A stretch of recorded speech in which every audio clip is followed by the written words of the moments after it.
Après s'être embarrassé sur le front ukrainien pendant une grande partie de 2022 et 2023. La Russie semble avoir changé la donne au cours des premiers mois de 2024, profitant du fait que le programme d'aide militaire ukrainien de 61 milliards de dollars des États-Unis est au point mort au Congrès. Le pays a finalement réussi à reprendre l'initiative sur le champ de bataille et à s'emparer de plusieurs territoires clés. La forteresse ukrainienne d'Avdiivka passa sous contrôle russe.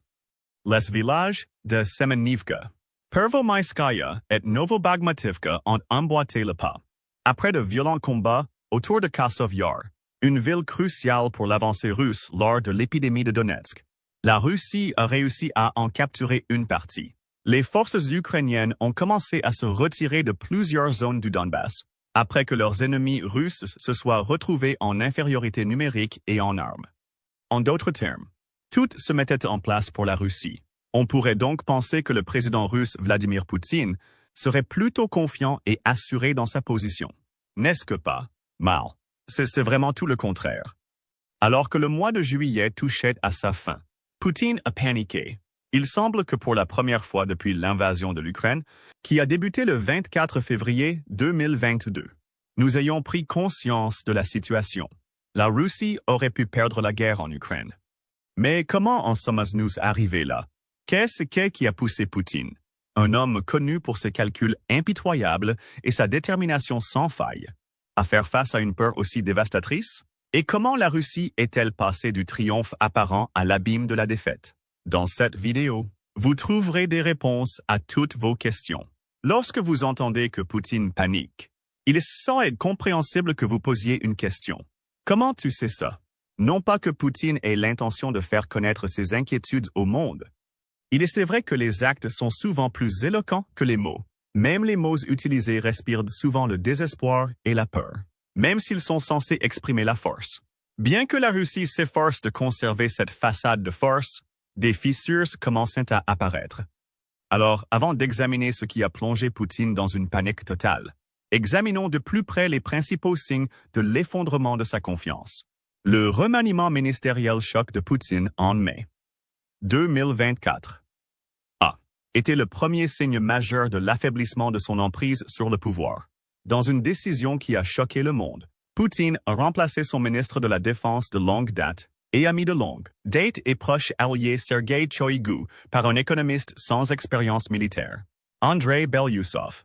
Cette décision est désormais considérée par la plupart comme le signe le plus évident que la Russie met son économie sur le pied de guerre alors qu'elle se prépare à une longue guerre en Ukraine et au-delà. Mais sous la surface, ces remaniements signalaient bien plus qu'un simple bouleversement économique. Cela signalait que les pires craintes de Poutine, à savoir la popularité croissante de ses rivaux au Kremlin, étaient potentiellement à nouveau en train de devenir réalité. Et après l'impact désastreux de la rébellion d'Evgeny Prigojine en juin 2023, Poutine n'a pu prendre aucun risque. En destituant Shoigu de ses fonctions, Poutine a effectivement neutralisé un allié devenu un peu trop puissant à son goût. La plupart des Russes considéraient Shoigu comme un ministre bien connu et respecté qui a servi honorablement la Russie pendant 12 ans.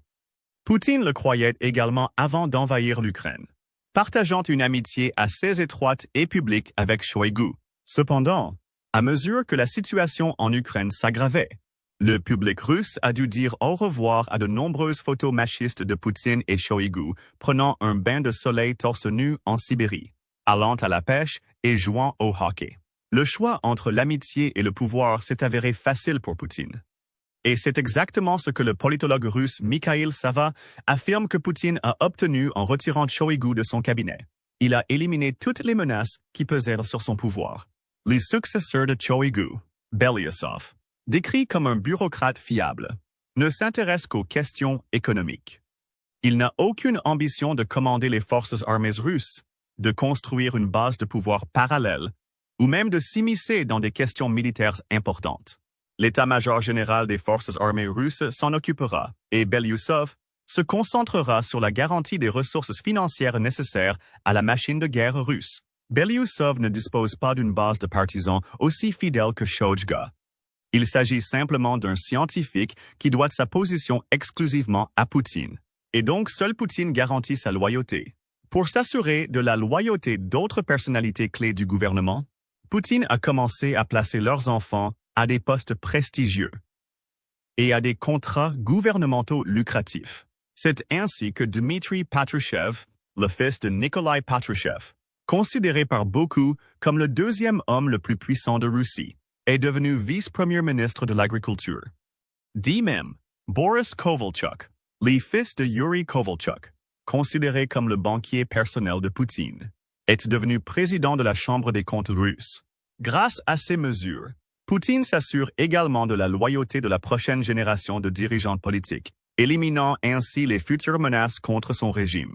Bien sûr, il n'y a aucune garantie dans le monde politique assoiffé de sang, comme l'a démontré Prigojine, et les efforts de Poutine pour consolider sa position sont donc semés de risques. Mais même s'ils ne le sont pas, même s'ils sont solides, le simple fait que Poutine ait été contraint de prendre ces mesures en dit long sur son état d'esprit actuel, comme les menaces de guerre nucléaire de Poutine. Maintenant, nous savons ce que vous pensez. Vieille nouvelle. Ainsi, Poutine menace de déployer des armes nucléaires pratiquement depuis le début de l'invasion ukrainienne. Cependant, au cours des derniers mois, les menaces et cette rhétorique dangereuse se sont considérablement intensifiées, montrant clairement à quel point Poutine est désespéré et paniqué. Voulant convaincre le monde de ne plus bluffer, il a réaffirmé que la Russie utiliserait tous les moyens disponibles pour protéger sa souveraineté lors du Forum économique international de Saint-Pétersbourg. Il a ajouté que, pour une raison quelconque, l'Occident pense que la Russie n'en bénéficiera jamais. Ignorer commodément la raison même de cette croyance est son histoire de menaces vides de sens et de déchaînement d'armes nucléaires. Bien entendu, les responsables russes, les médias et les publications d'État sont promptes à prendre Poutine au mot, plaçant les menaces nucléaires à la une des journaux et les diffusant avec zèle. Mais ces menaces ne sont pas les seules choses bizarres avancées par les médias russes, croyez-le ou non. Les médias russes contrôlés par l'État tentent actuellement de convaincre les Russes de rejoindre la guerre en leur promettant qu'ils ressusciteront s'ils meurent sur le champ de bataille. Oui, vous avez bien entendu. Les médias d'État ont également présenté l'invasion russe comme une guerre sainte, décrivant les forces armées russes comme l'incarnation des forces du bien et les soldats individuels comme les précurseurs des forces de Jésus. C'est un mélange mortel d'illusions et de désespoir. Cependant, en réalité, le désespoir du ministère est pleinement justifié compte tenu du nombre de soldats que la Russie a perdus en Ukraine. Selon les données de l'état-major général des forces armées ukrainiennes, la Russie a perdu jusqu'à 570-120 soldats. Si l'on combine ce nombre stupéfiant de victimes avec 2 vagues de mobilisation forcée, 137. 0 soldats en août 2022 et 170. 0 soldats en décembre 2023, ainsi que 300 citoyens russes qui ont fui le pays. Il devient clair que le Kremlin est confronté à une grave crise de personnel. Le fait qu'il manque progressivement de soldats à envoyer vers une mort certaine a peut-être contribué à l'apparente volonté de Poutine de participer au pourparlers de paix annoncé le 14 juin. Même si ce serait certainement un message monumental de la part de n'importe quel autre dirigeant combattant, dans le cas de Poutine, il est teinté de scepticisme, surtout lorsque les conditions proposées par Poutine pour cette initiative de paix favorisent grandement les intérêts stratégiques de la Russie plutôt que d'offrir de réelles concessions. Selon lui, les combats cesseront si l'Ukraine retire ses troupes des régions de Donetsk, Lugansk, Kherson et Zaporozhye et refuse d'adhérer à l'OTAN. L'Ukraine, pour sa part, a rejeté cette proposition comme un ultimatum, qualifiant d'absurde ses options pour mettre fin à la guerre. Le ministre ukrainien des Affaires étrangères, Dmitry Kuleba, a également ajouté que ces déclarations n'apportent rien de nouveau. Mais le prêtre de Caleb a tort. Il y a quelque chose de nouveau dans la déclaration de Poutine du 14 juin. Une note de désespoir. Le premier ministre néerlandais Mark Rutte a été le premier à attirer publiquement l'attention sur ce sujet. Lors du sommet mondial sur la paix en Suisse, Rutte a déclaré que la prétendue volonté de Poutine de négocier la paix était un signe de panique.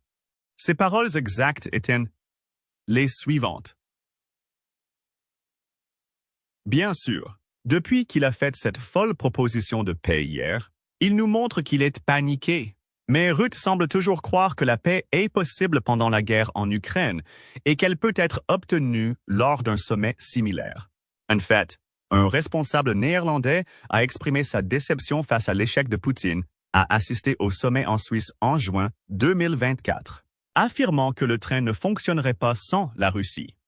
Pour être honnête, la Russie et Poutine n'ont pas été invités au sommet mondial de la paix, qui a finalement accueilli une centaine de délégations de 57 chefs d'État et de gouvernements du monde entier.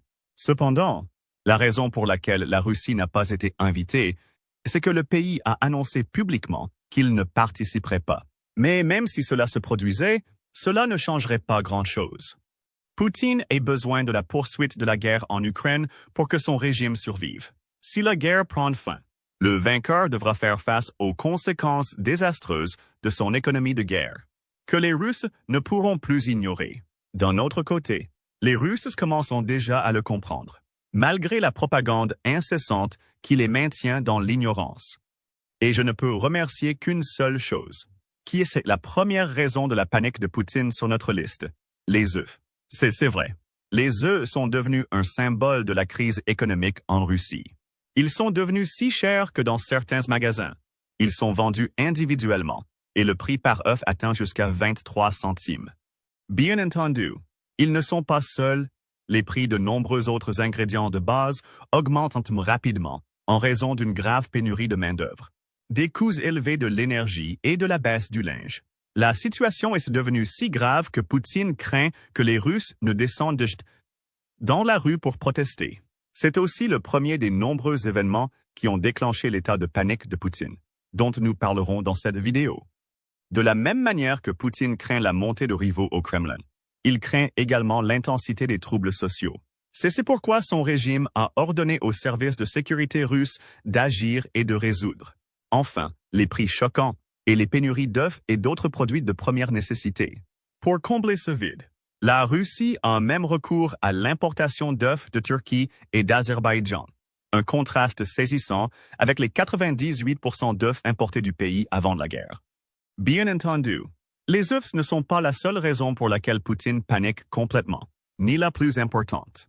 Cet honneur revient à la deuxième raison de notre liste, à savoir que l'Ukraine est désormais autorisée à utiliser des armes fournies par l'Occident pour attaquer des cibles sur le sol russe. Cette décision monumentale a été prise en mai 2024, lorsque alliés après alliés ont commencé à donner le feu vert à l'Ukraine sur la question, plongeant immédiatement Poutine dans un état de panique totale. Comme vous pouvez le constater, avant mai, l'Ukraine ne pouvait utiliser que des armes fournies par l'Occident contre des cibles russes situées sur le territoire ukrainien, c'est-à-dire dans les régions occupées par la Russie. Cela a permis à la Russie de faire des ravages en Ukraine, alors que l'Ukraine n'était autorisée à réagir qu'à l'intérieur de ses propres frontières. Avec ce nouveau changement de politique, l'Ukraine peut utiliser un large éventail d'armes avancées pour frapper des cibles russes en dehors des régions occupées de l'Ukraine. Cependant, il est aussi sérieux mais dévoué. L'Ukraine peut cibler le territoire russe, mais uniquement dans certaines zones et cibles militaires. Par exemple, les forces russes ont lancé une offensive majeure dans la région de Kharkiv le 10 mai, et les États-Unis ont permis à l'Ukraine de frapper des cibles russes proches de la zone frontalière et fortement impliquées dans l'offensive. D'autres pays comme la France, l'Allemagne et le Royaume-Uni ont emboîté le pas, permettant à l'Ukraine de faire de même avec les armes qu'elle fournissait. Mais de quel type d'armes parlons-nous ici? Eh bien, l'Ukraine peut utiliser la plupart de ses systèmes de défense aérienne, de missiles et d'artillerie. Les missiles à longue portée ne sont toujours pas disponibles. Mais ce nouveau changement de politique ouvre un certain nombre de possibilités à fort impact. Plus précisément, l'Ukraine peut désormais utiliser les armes et équipements suivants pour attaquer certaines cibles en Russie. Les chasseurs F-16 Fighting Falcon sont fournis par les Pays-Bas et le Danemark. Les chasseurs Su-25 pour l'appui aérien rapproché sont fournis par la Macédoine du Nord, les missiles de croisière. à lancement aérien Scalp Egg sont fournis par la France. Les missiles de croisière à lancement aérien Storm Shadow sont fournis par la Grande-Bretagne. Les avions de combat sans pilote Bayraktar TB 2 sont fournis par la Turquie et les missiles HIMARS et Attack-MS sont fournis par l'Allemagne, les États-Unis, le Royaume-Uni et la Norvège. Bien entendu, autoriser simplement l'utilisation de ces armes sur le sol russe ne suffira en aucun cas à l'Ukraine pour gagner la guerre. Mais c'est plus que suffisant pour enfin modifier l'équilibre des pouvoirs et donner à la Russie un avant-goût de sa propre médecine. Comme l'a déclaré à CNN un officier supérieur ukrainien anonyme. L'armée russe ne peut plus ressentir d'impunité, et l'autorisation nouvellement délivrée a déjà eu un impact énorme, permettant à l'Ukraine de détruire plusieurs cibles importantes en Russie et de lancer une contre-offensive réussie. Cela a également empêché la Russie d'attaquer la région de Kharkiv avec les systèmes S-300 et S-400. Alors que l'Ukraine a lancé des attaques sur des cibles dans la région de Belgorod à l'aide de missiles HIMARS, obligeant les Russes à déplacer beaucoup plus leur système de missiles solaires, plaçant les cibles au sol à Kharkiv au-delà de leur portée de 75 000 pour le système S-300 et de 120 000 pour ses homologues S-400. Lorsqu'il s'agit de cibles aériennes, telles que des avions et des missiles, les deux systèmes ont une portée opérationnelle de 250 000. Dans le cas de l'attaque ukrainienne HIMARS, ces systèmes étaient situés à environ 60 km de la ligne de front d'Antan. L'oblast de Kharkiv est à 80 km de la ville de Kharkiv elle-même. Protégée, Kharkiv de la menace des S-300 a apporté un soulagement significatif à la ville de Kharkiv, qui est également la cible de bombes planantes, larguées par des avions de combat, à une distance d'environ 60 km. Il existe cependant une cible spécifique qui semble susciter le plus de panique au Kremlin, le pont de Crimée.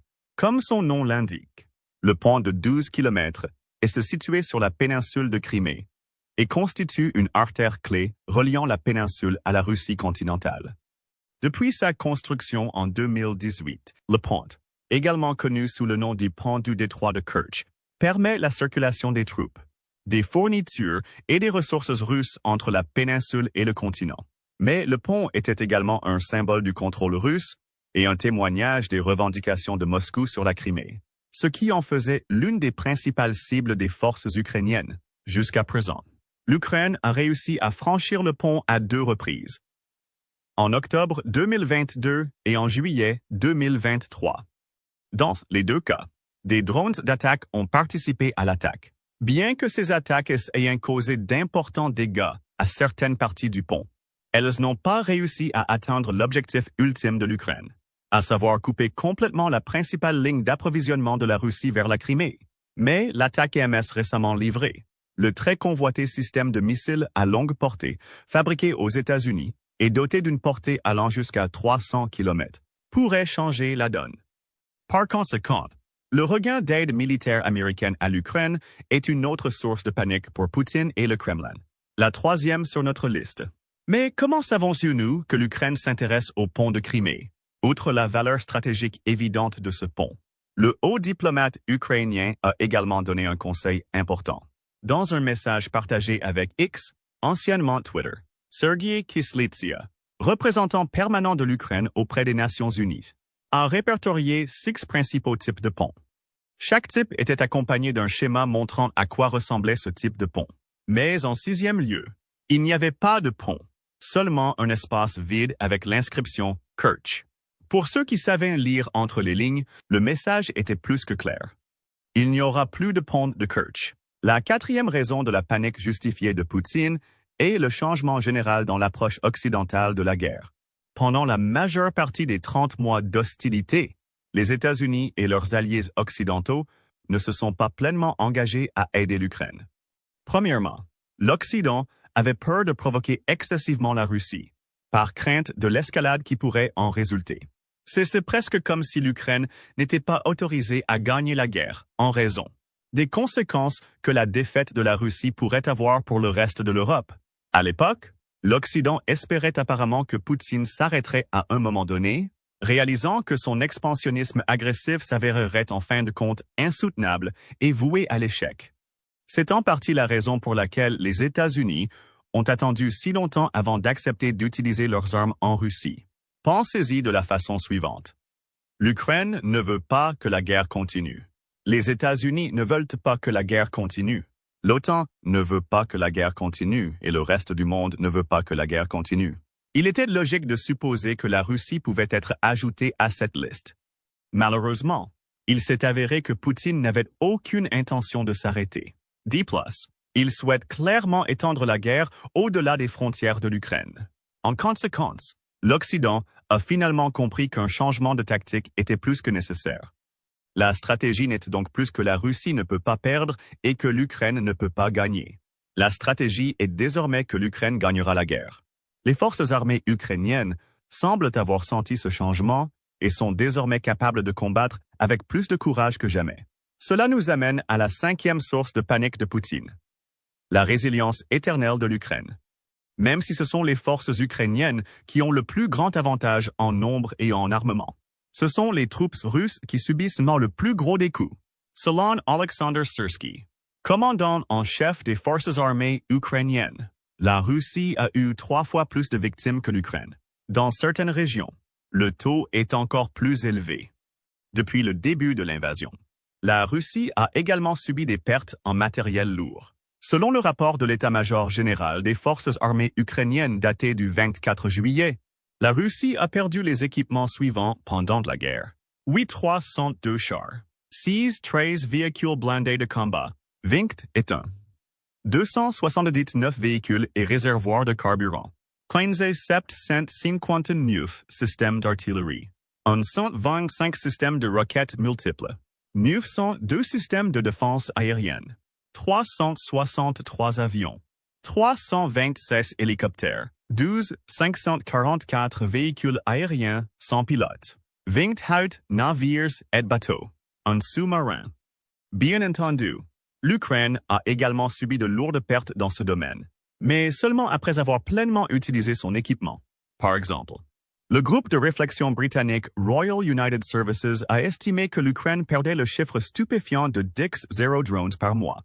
Cependant, ce nombre élevé est lié à l'utilisation agressive de drones par l'Ukraine dans des rôles de combat. Tout simplement, les drones ukrainiens font des ravages en Russie. C'est la raison pour laquelle la flotte de la mer Noire s'est presque retirée de Crimée. Même si c'était contre un pays qui ne possédait pratiquement pas de flotte. L'Ukraine utilise également des drones pour semer la panique et la peur dans toute la Russie, détruisant ainsi des cibles clés. Il s'agit principalement de bases aériennes, d'installations, de stockage de pétrole et d'installations industrielles. En d'autres termes, des lieux dont la destruction pourrait perturber l'implacable machine de guerre de Poutine. Lors d'une attaque récente, 47 drones ont ciblé la région de Rostov, endommageant gravement la base aérienne de Morozovsk, qui abrite divers avions de combat russes, notamment les Su-34, Su-24 et Su-24M. Les 5 zones touchées tiennent l'emplacement du système de défense aérienne S-300-400, un parking pour les chasseurs Su-24, un parking pour un autre chasseur, un dépôt de carburant et de lubrifiant et une piste. Avec des mesures stratégiques visant à rassurer le peuple russe et son gouvernement, il est clair que l'Ukraine reste la plus grande menace pour la survie du régime Poutine. Après tout, nous parlons d'un homme qui élimine presque de manière préventive ses adversaires avant qu'ils n'aient une réelle chance de menacer son pouvoir. Souvenez-vous de Boris Nemtsov et d'Alexei Navalny. Ainsi, le fait que l'ennemi juré de la Russie, l'Ukraine, ne bouge tout simplement pas et continue de défier sa puissance est une source de profonde inquiétude pour Poutine. Il en va de même pour ses nombreuses erreurs d'appréciation lors de la guerre en Ukraine, qui constituent la 6e source de panique. N'oubliez pas que l'invasion de l'Ukraine elle-même a été lancée sur la base d'erreurs de calcul. Les partisans de Poutine lui ont promis qu'il pourrait prendre Kiev en 3 jours environ, une fois qu'il l'aurait rempli de 190 soldats et de dizaines de milliers de véhicules.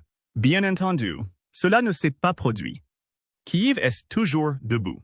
Depuis le début de l'invasion, les erreurs se succèdent. Même Poutine, malgré son arrogance habituelle, ne peut ignorer les preuves de plus en plus nombreuses de ses erreurs. Parlant de ces évaluations erronées, une autre évaluation internationale fera sûrement tourner la tête à Poutine. Joe Biden se retire de la course à la présidentielle américaine de 2024. Comme vous pouvez le constater, Poutine était presque certain que Donald Trump serait réélu en novembre, car son adversaire était largement décrit comme un homme âgé et malade à qui on ne pouvait pas faire confiance pour diriger la nation la plus puissante du monde. Bien sûr, cela a fonctionné pour Poutine, car Trump est devenu célèbre pour ses promesses de bouleverser l'OTAN et a même menacé de retirer complètement les États-Unis de l'Alliance. Avec une OTAN affaiblie, Poutine n'aurait guère de mal à réaliser ses ambitions stratégiques, tant en Ukraine qu'à l'étranger. Cependant, les rêves de Poutine d'un chemin facile vers la victoire ont été anéantis le 21 juillet 2024, lorsqu'il a été annoncé que Biden ne se représenterait pas et qu'il avait soutenu sa vice-présidente, Kamala Harris, comme son successeur. Cette nouvelle a provoqué un grand tollé aux États-Unis et dans le reste du monde, notamment en Russie. Les responsables du gouvernement russe ont commencé à se plaindre à la télévision nationale que la décision de Biden était un désastre pour les chances de réélection de Trump. Comme l'a déclaré Oleg Matvichev, membre de la Douma d'État, avant que Trump ne puisse facilement attaquer la santé de Biden, cela n'a désormais aucun sens de l'attaquer. Il a ajouté que la campagne Trump s'est tournée vers l'attaque de Harris, mais que rien de nouveau ne lui restera. Bien sûr, la course à la présidence américaine n'est pas encore terminée. Mais il est facile de comprendre pourquoi Poutine et son entourage paniquent. S'il est élu, la politique de Harris en Ukraine restera probablement similaire à celle de Biden, ce qui signifie un soutien aussi longtemps que nécessaire. Harris a déjà assisté à 3 conférences consécutives sur la sécurité à Munich, rencontrant à chaque fois le président ukrainien Volodymyr Zelensky.